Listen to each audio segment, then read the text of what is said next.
A warm welcome to all my subscribers to my daily devotion titled Fresh Bread. In the book of Genesis, we read about the fallen state of the world's first man and woman ever created by God. Eve and Adam fell from being the spiritual persons that God managed to keep them until that fateful day they ate the fruit of the knowledge of good and evil. Since that day, it has become difficult and cumbersome for man to communicate with our living God.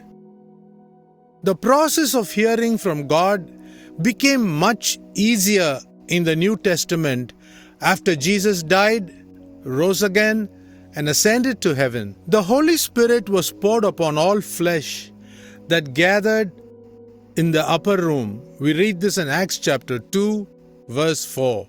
In our Christian walk with God, let me make this statement very clear. The way we have tuned our spirit is the way we can hear the voice of God. Our mundane knowledge resists the knowledge that comes from God, and we find ourselves clueless to what God has to say at any given situation. Between our mind and our spirit, there is a great hiatus.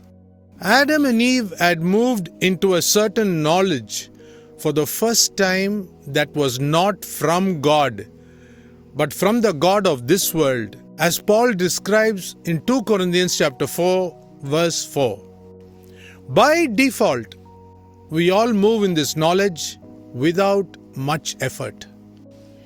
We should be willing to dump all soulish knowledge, that is, knowledge acquired from the world, and stay tuned, that is, receive intuition from the Holy Spirit who speaks even till this day. As God's children, we need the knowledge of our Father to replace the works of our flesh, our world, and Satan.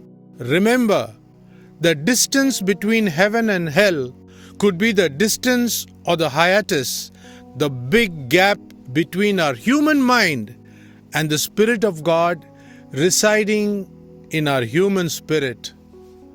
When we open the Bible with a certain motive which is not from God, God's will can be replaced by our will, and Satan is truly satisfied with this outcome.